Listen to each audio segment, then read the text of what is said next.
Hi, my name is Bijan Ferriar, and my story is called Letting Go for Now. So, this story takes place in May 2023. Um, it takes place at a time in Iran after Mahsa Amini was killed for not wearing her hijab. So, there were mass protests, hijab protests, women rights protests, and human rights protests in Iran and America and abroad with all Iranians around the world. They were protesting the Islamic regime. They were tired of the way they were being treated, and they wanted the same freedoms that we were entitled to in America. And I'm an Iranian American. I was born in California. And most of my family lives in Iran. All my grandparents, all my aunts and uncles, only my immediate family lives in America. And at this time, in May of 2023, the anti-regime protests were at an all-time high, both in America and in Iran. In Iran, the university students had congregated and they had been protesting day and night as much as they could, nonviolent and violent, and the regime was cracking down. That was the difference between now and before. In late 2022, when the Mahsa Amini protest started in the wake of her death, the regime was not cracking down as much. The regime knew that they had done wrong. They did not crack down as much. In May 2023, they were cracking down as hard as they ever had cracked down before. They were sending students to jail, to prison, giving students 100 years, giving them life sentences, executing students, college students, doing the same thing that me and you do right now, studying in the classroom, telling stories, giving presentations, taking exams. The same things that we did in America, they were being executed for. People our age, people that look like us. And so when I talked to my grandmother in May of 2023, before I talked to her, my mother came in the house one day and she let me know. She said, Bijan, your grandmother is sick and it's most likely she's sick for the last time. She will most likely pass away. I was in the house. I was shocked. Immediately, I felt cold. I felt the blood rushing from my hands and my feet to the center of my chest. And I felt the center of my chest, my heart beating more profusely and with more power than it had done before. I was shocked. I was anxious. I was stressed out. I didn't know what was going to happen. And so for the rest of the day, I remained in this state until that night where I laid my eyes to rest in what felt like the most sleepless night of my life, where I barely got any sleep. I tossed and turned. I was sweating. I kept waking up, going back to sleep until the morning came. And when the next morning came, I got a call. My mom was on the phone on her WhatsApp. She said, your aunt is on the phone. She wants to pass the phone to you. I looked at the phone and sure enough, it said Amma Shireen on the phone. I couldn't believe it. We don't talk to Amma Shireen that much, so I knew it was serious. I picked up the phone and Amma Shireen told me, من میخوام تلفن بدم به مادر بزرگ شما. She told me, I'm going to give the phone to your grandmother. I said, please do. I said, لطفاً. So she gave the phone to my grandmother and I spoke to her and my grandmother was coughing. My grandmother was coughing and she said, بیژن جان سلام بیژن جان من مریضم ممکنه آخرین دفعه باشه من مریض باشم. She said, بیژن I'm sick and it might be the last time. She said, بیژن شما رو دوست دارم و خیلی خوشحال شدم از این کارها که شما کردی. She said, بیژن I love you and I'm very proud of you of the things you've done and the things you've accomplished. She said, شما رفتی دانشگاه خیلی خوبی درس سختی خوندی من خوشحالم از این جریان. She said, you went to a really hard school. You chose a hard subject to study and I'm happy for this. I'm proud of you. I said, منم شما رو دوست دارم مادر بزرگ عزیز. I said, I love you, Grandma, my dear Grandma. And then when I ended the call, I asked her, before I ended the call, I asked her, how are you doing? How's your family doing? Because I knew my grandma was strong, but I knew her family was not as strong as her, our family. And I asked her and she said, the family's doing all right, Bijan. فامیل ما حالشون خوبه بیژن جان. And she told me in Farsi, به سر نزنه بیای ایران ها وضع خیلی خرابه اینجا. She told me in Farsi, she told me, don't get any IDs and come to Iran. You know, it's very bad over here. Things are not going well over here in Iran.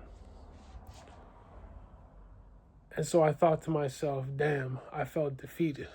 I felt like the air was taken out of my chest. I sat in the chair such as this. Matter of fact, it was this exact chair I sat in my parents' house. I sat in this chair like this, defeated. It felt like all the air had been taken out of me. And my profuse heartbeat had subsided. But what was left was nothing, an emptiness, a lack thereof. And as I took my last exhale and all the air left my chest and I felt empty, I thought to myself, this is not emptiness. This is not me getting the wind taken out of me. This is relief. All the pressure I had felt in my life to go to Iran, visit your family, your grandma might die, your uncle might die, someone might graduate, someone might have a wedding. You know, Iran was not a place I could go to every year. I had these thoughts all the time, and I had the anxiety, I need to go. And finally, my grandma herself told me, you don't need to come. She said, you don't need to come here. Stuff is not going well right now. And I knew, because of the student protests and the government crackdown, if I came to Iran with my age and the way I look like, and the way I speak Farsi so formally, that they would probably arrest me too. And they would say, he's a college student, he's protesting the regime, whether I was or not. And they would most likely put me in jail and sentence me to life or execution. And I remember my grandma told me on the phone at that moment, she said, مادر پدر شما خیلی سخت کار کردم، من سخت کار کردم، شما سخت کار کردی که بمونی آمریکا دیگه. لازم نیست برگردی. She said, I worked hard, your mom worked hard, your dad worked hard, and you, most of all, you, Bijan, worked hard so you could build this life in America. And you don't need to come back and risk that. And I felt a relief. I understood my feelings better at that moment. It was a sense of relief. I felt no longer a pressure to go back to Iran. And I said, I love you, Grandma. And the last thing she told me was to pass the phone to my family. And of course I did. And she talked to the rest of my family. And I remember seeing my family was more distraught than me. And my grandma, who was sitting at death's door. And I thought to myself, why are they so stressed out? You know, why are they so stressed out? And then it occurred to me, the classic Iranian tale. You know, my family had abandoned Islam. And me and my grandma and my grandpa were the last ones in our family that still followed Islam. And that's why me and my grandma weren't that sad that she was leaving. But the rest of my family was distraught. I thought, am I being callous? Is my grandma being callous? Why are we so calm in this situation? But it was because we had the belief. And the next day, my grandma passed away. And I remember the words that she told me. And I saw my family was distraught. They were crying. Of course, I was sad. I cried a little bit. But my family was in much worse shape than me. And they were even in much worse shape than my grandma before she passed. My grandma was coughing. She was sick, but her mind was sound. And her mind was strong. And I think to myself, I know why my family's distraught. I know why they're more distraught than me and my grandma.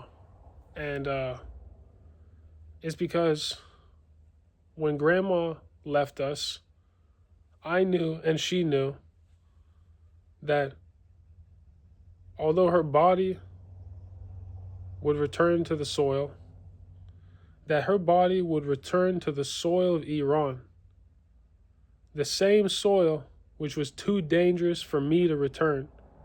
And I was happy my grandma lay there, and she was happy she lay there. And her last words before she lay in that soil was for me not to return to the soil. And we all knew why. She didn't want me to end up in a cell or hanging off a crane. So I was happy she returned to the soil of Tehran. I would return there if I could. And another thing I realized was that my family didn't believe in Islam. They thought my grandma was gone. She was gone for good. But me and my grandma both knew it was only a matter of time before I saw her again. And even though her body had returned to the soil, she had returned to Allah. And my family thought they were saying goodbye forever, but I had no problem saying goodbye because I knew I would see my grandma again. It was only goodbye for now. And the same thing went for Iran. Even though my grandma told me not to go back because there were mass executions, mass protests, mass persecution of people my age, Iranians my age, students my age, I knew that this would subside too. And I knew it was only a matter of time before I went back. And so I said goodbye to my grandmother. I said goodbye to Iran. I said it with confidence because it was only goodbye for now. And I knew I would see them both again soon.